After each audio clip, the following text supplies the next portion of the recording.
Salut à tous, on se retrouve pour une nouvelle vidéo où nous allons utiliser la librairie MySQL de NPM pour gérer les bases de données avec Node.js. Donc on va utiliser phpMyAdmin dans WAMP et on va créer une table user. Voilà. Avec ID, en auto-increment, en un index, oui. Un pseudo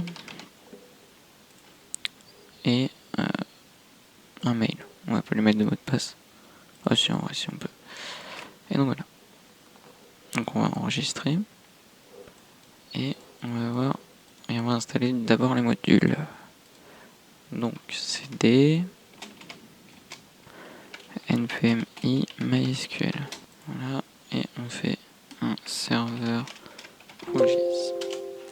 Donc maintenant on va directement ok, est-ce que c'est réellement ça? Hop. Oui, bon bref, c'est pas grave.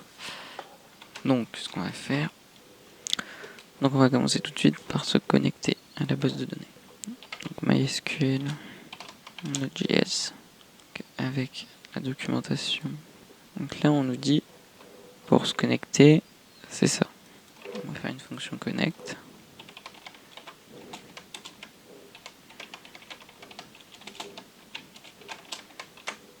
Mince. C'est pas ça. Ok. Donc là on est en localhost. Notre utilisateur c'est root.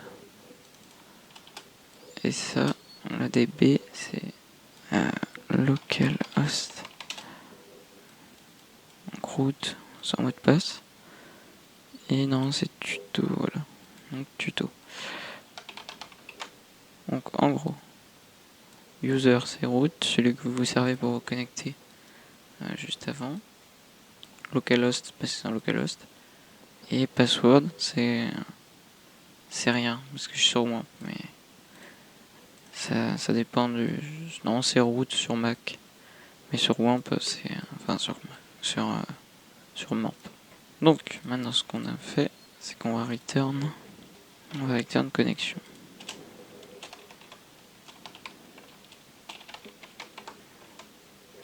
Donc, maintenant qu'on a ça, on va faire une function insert user. Ça prendra des paramètres et on va faire select user. Enfin, get. Donc, maintenant qu'on a ça, avant tout, il faut se connecter. Du coup, on va faire var connexion et on va mettre db comme database égale dbconnect. Ici, on peut faire la même chose. On le fera tout à l'heure. Donc, on va faire une var data égale un tableau vide. Ensuite, on réutilise db, on fait query. Là, on marque notre requête SQL. Donc, pour insérer insert into user set. Alors là, c'est différent qu'en PHP. C'est sur la doc, hein, j'invente rien. CTRL F, prepare. Du coup, là, on a pour update. Donc, ça, c'est normal. Non, c'est la même chose en PHP, mais non, insert, c'est pas comme ça. Ah voilà, insert into post set. Voilà, du coup, on va set quoi? User. Donc, on peut set le pseudo égale 0, virgule, email égale 0, enfin, pour l'interrogation plutôt. Et mdp égale point d'interrogation. Ensuite on met une virgule et on met data quand il sera rempli. Et là on fait une erreur, un résulte. Donc là on pourra dire user du coup. Et un field.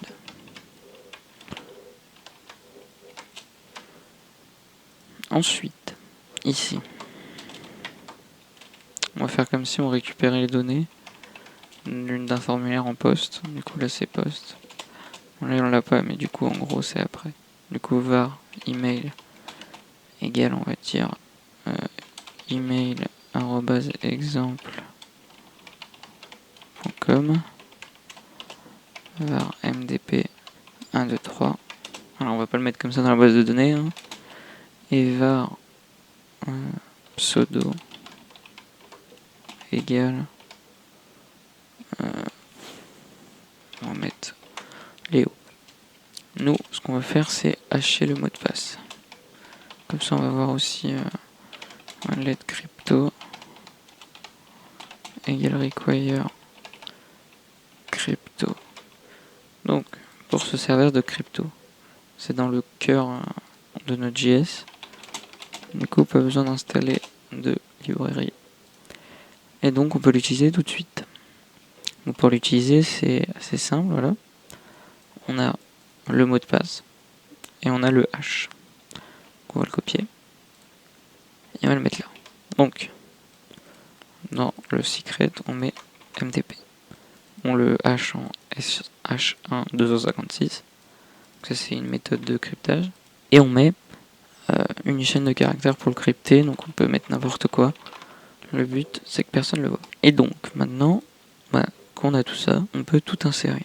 Donc, d'abord pseudo, virgule, ensuite l'email, virgule, MDP.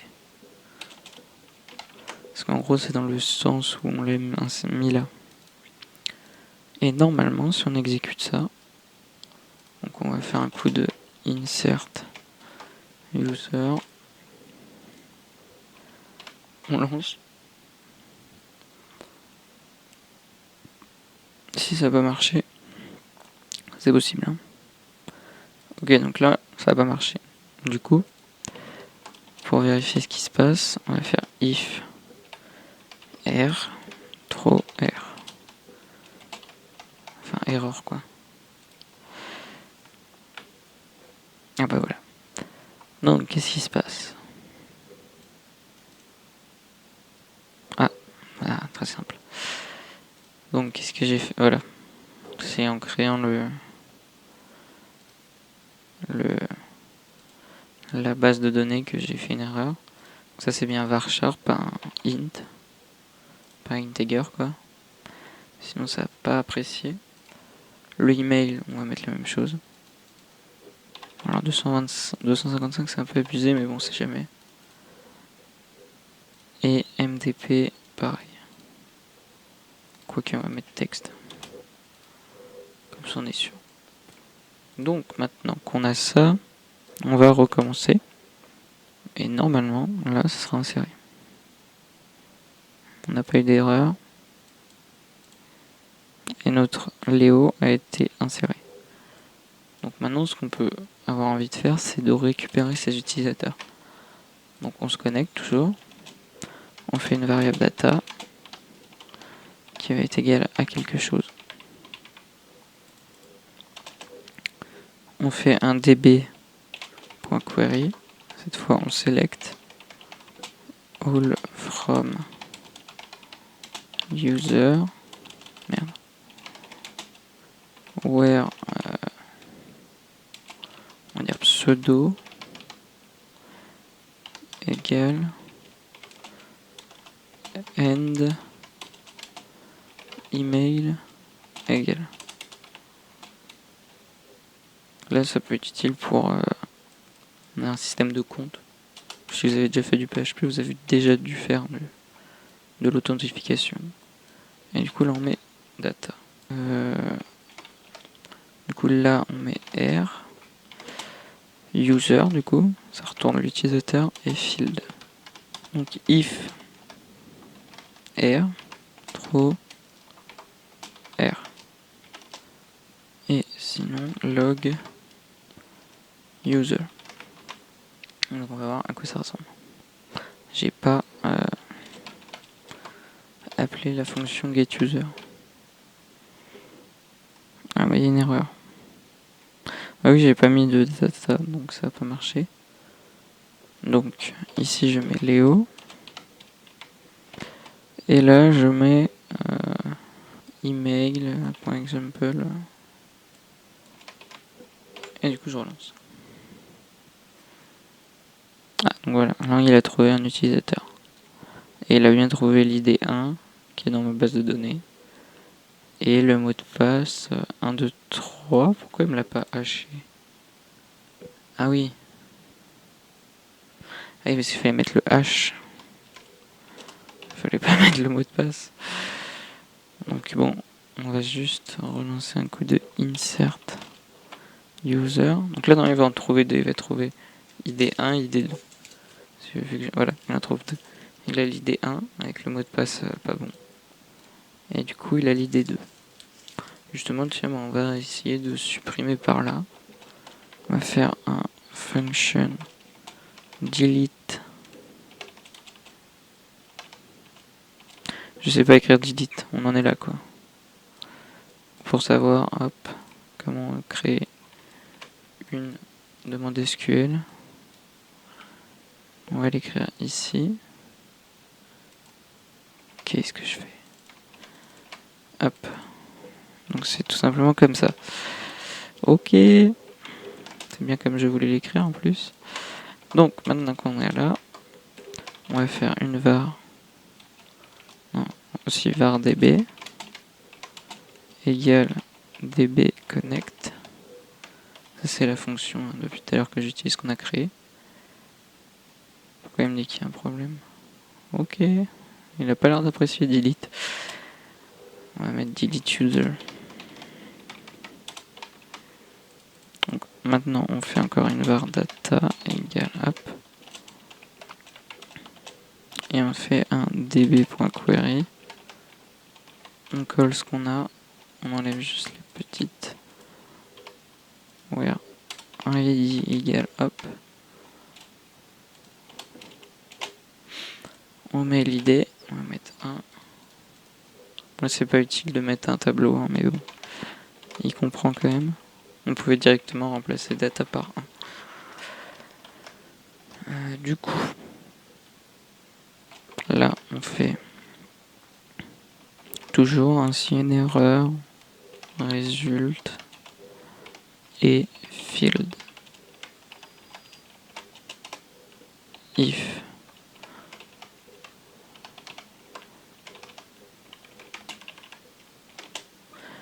et là, là on log rien parce qu'on le supprime.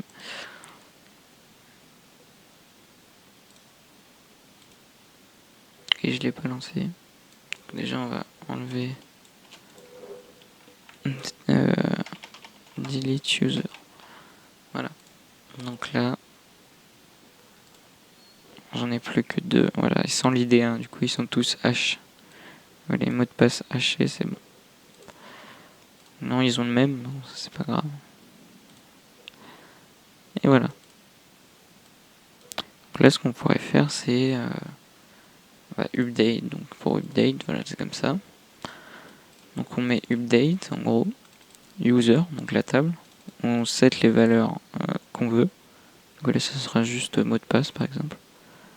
Et ensuite, on fait une sélection. Donc, pour ça, en fait, c'est toujours le même principe. En plus, c'est ça qui est un peu mieux qu'avec PHP.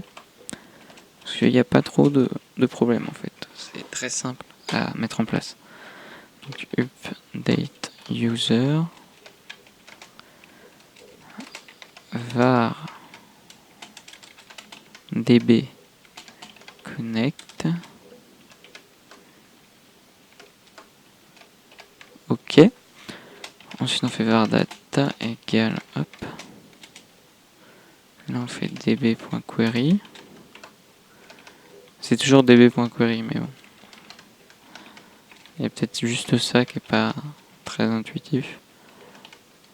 Set mdp égale on ne sait pas quoi. Where id égale on ne sait pas. En fait, c'est là que c'est assez intéressant.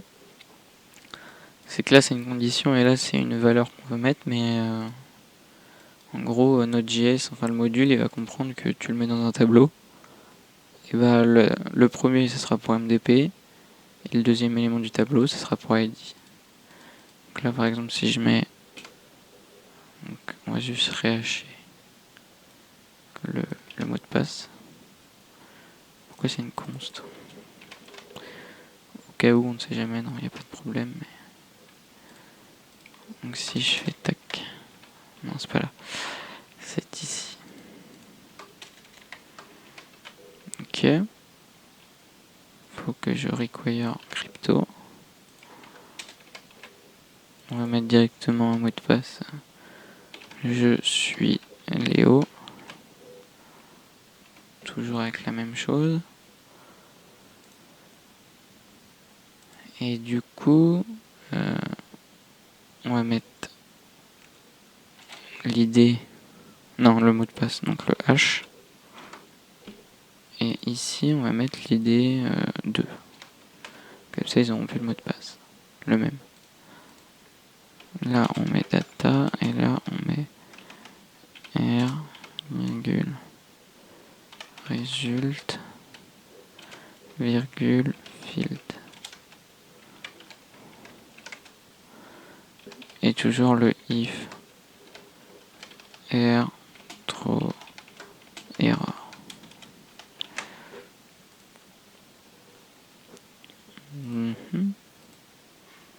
Et je l'ai pas lancé. Toujours. Donc là, on va faire update user.